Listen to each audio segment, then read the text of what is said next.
இப்போ நீங்கள் பார்த்து கொண்டிருக்கிற இந்த தேர் வீதி ஓரமாகத்தான் இந்த காணியும் வீடும் இருக்குது. இந்த வீடு காணி எந்த இடத்துல இருக்குது அப்படின்னு பார்த்தோம்னு சொன்னால் கொக்குவில் வடக்கு பகுதியிலான் இருக்குது. கொக்குவில் வடக்கு தாவடி பகுதியில் தான் இப்போ நீங்கள் பார்த்து கொண்டிருக்கிற இந்த ஒரு பரப்பு காணிக்கு அமைஞ்ச இந்த வீடும் இந்த வீட்டுக்கு முன்னால் இருக்கிற ஒரு சிறிய கடையும் விற்பனைக்காக வந்திருக்குது. இந்த காணி வீடு சம்பந்தப்பட்ட முதலாவது தகவலை பார்த்தோம் அப்படின்னு சொன்னால் இந்த காணி வீடு 4 பக்கமுமே சுற்று மதிலால் சூழப்பட்ட ஒரு வீடாகத்தான் இருக்குது. இந்த வீட்டுக்கு முன்னுக்கு இருக்கிற இந்த கடை சிறிய வியாபார நடவடிக்கைகளுக்கு பயன்படுத்தக்கூடிய ஒரு சிறிய கடையாகத்தான் இருக்குது. அதே போல் இப்போ நீங்கள் பார்த்து கொண்டிருக்கிற இந்த வீட்டை பார்த்தோம் அப்படின்னு சொன்னால் இந்த வீடு ஒரு வடக்கு வாசல் வீடு, வடக்கு பார்த்த வீடாகத்தான் இருக்குது. இப்போ நீங்கள் பார்த்து கொண்டிருக்கிற இந்த வீடு சம்பந்தப்பட்ட அடுத்த பொதுவான தகவலை பார்த்தோம் அப்படின்னு சொன்னால் இந்த வீடு ஒரு சாதாரண வீடு தான். 3.5 கோல் கிச்சன் இருக்கிற ஒரு சாதாரண வீடாகத்தான் இருக்குது. இப்போ நீங்கள் பார்த்து கொண்டிருக்கிற இந்த வீட்டை சூழ உள்ள பகுதியில் நீங்கள் பார்த்து கொண்டிருக்கிறீங்க தென்னை மரம், மாமரம், கமுக மரம் அப்படின்னு சொல்லி ஒரு சில பயன்தர மரங்கள் இந்த ஒரு பரப்பு காணிக்க இந்த வீடு தவிர்ந்த ஏனைய பகுதியில் ஒரு சில பயன்தர மரங்கள் நீங்கள் பார்த்த பயன்தர மரங்களும் நடப்பட்டிருக்குது.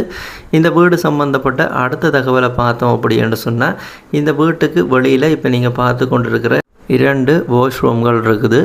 இந்த வீடு காணி சம்பந்தப்பட்ட அடுத்த தகவலை பார்த்தோம் அப்படின்னு சொன்னால் கேகேஎஸ் பிரதான வீதியிலிருந்து இந்த வீடு எவ்வளவு தூரத்தில் இருக்குது அப்படி என்று பார்த்தோம்னு சொன்னால் 700 மீட்டர் தூரத்தில் இருக்குது. இப்போ நீங்கள் பார்த்து கொண்டிருக்கிற இந்த வீடு நீங்கள் கேகேஎஸ் வீதியிலிருந்து இந்த வீடு வரைக்குமான வீதி தேர் வீதியாகத்தான் இருக்குது.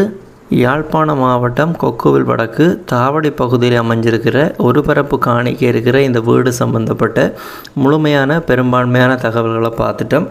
அடுத்ததாக இந்த வீட்டுக்குரிய விலையை பார்த்தோம் அப்படின்னு சொன்னால் ஓனர் சொல்கிற விலை 1,90,00,000 சொல்கிறாங்க. நீங்கள் நேரில் போய் பார்த்துட்டு விலை விவரங்களை கதைச்சு கொள்ள முடியும். அடுத்ததாக நீங்கள் இந்த வீட்டை வாங்க விரும்பினா தொடர்பு கொள்ள வேண்டிய தொலைபேசி இலக்கம், அதாவது யாரை தொடர்பு கொண்டு இந்த வீட்டை வாங்கலாம் அப்படின்னு பார்த்தோம் அப்படின்னு சொன்னால் இந்த வீடியோவை நீங்கள் பார்த்து கொண்டிருக்கீங்க இந்த வீட்டை வாங்க அப்படின்னு சொல்லி இதில் விழுந்து கொண்டிருக்கிற இந்த தொலைபேசி இலக்கத்துக்கு நீங்கள் தொடர்பு கொண்டீங்க அப்படின்னு சொன்னால் இப்போ நீங்கள் பார்த்து கொண்டிருக்கிற ஒரு பரப்பு காணிக்கு அமைஞ்ச இந்த வீட்டை நீங்கள் விலைபேசி வாங்கிக்கொள்ள முடியும். யாராவது தேவையண்டா பயன்படுத்தி கொள்ளுங்க.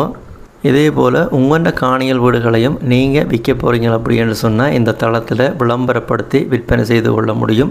இப்போ நீங்கள் பார்த்து கொண்டிருக்கிற இந்த விளம்பர இலக்கத்துக்கு நீங்கள் நார்மல் கோல் ஊடாகவோ அல்ல வாட்ஸ்அப் ஊடாகவோ வைபர் ஊடாகவோ தொடர்பு கொண்டீங்க அப்படின்னு சொன்னால் உங்களுடைய காணியல் வீடுகளையும் நீங்கள் விற்க போகிறீங்க அப்படின்னு சொன்னால் இந்த தளத்தில் விளம்பரப்படுத்தி விற்பனை செய்து கொள்ள முடியும். யாராவது தேவையண்டா பயன்படுத்தி கொள்ளுங்க. இப்போ நீங்கள் பார்த்து கொண்டிருக்கிற இந்த தளம் உங்கள் நண்பன் யூடியூப் தளம் ஒரு விளம்பரப்படுத்துகின்ற தளம் தான். இந்த தளத்தினூடாக நீங்கள் நிறைய காணியல் வீடுகளை பார்க்கக்கூடிய மாதிரி இருக்கும். நீங்கள் பார்க்குற காணியல் வீடுகளில் ஏதாவது ஒரு காணியல் வீடுகளை நீங்கள் இந்த தளத்தினூடாக வாங்க போகிறீங்க அப்படின்னு சொன்னால் அதை வாங்குறதுக்கு முதல் அந்த காணியல் வீடுகளுக்குரிய உறுதிகள், தோம்புகள், சட்ட ரீதியான ஆவணங்கள் அனைத்தையுமே செக் பண்ணி பார்த்துக்கொள்ளுங்கள். நீங்களோ அல்ல சட்டத்தரணியூடாகவோ செக் பண்ணி பார்த்து வாங்கிக்கொள்ளுங்கள். அதே நேரம் நீங்கள் வாங்க போகிற வீடுகள் காணியலுக்குரிய பணக்கொடுக்கல் வாங்கலை செலுத்தக்க அவதானமாக இருங்க. இந்த விடயம் பாதுகாப்பு அறிவுறுத்தலுக்காக எல்லா வீடியோலையும் சொல்கிறது தான். இந்த வீடியோலையும் இந்த விஷயத்தை வலியுறுத்தி சொல்லி கிடக்கு. இந்த வீடு சம்பந்தப்பட்ட முழுமையான தோற்றத்தை நீங்கள் தொடர்ந்து பாருங்கள்.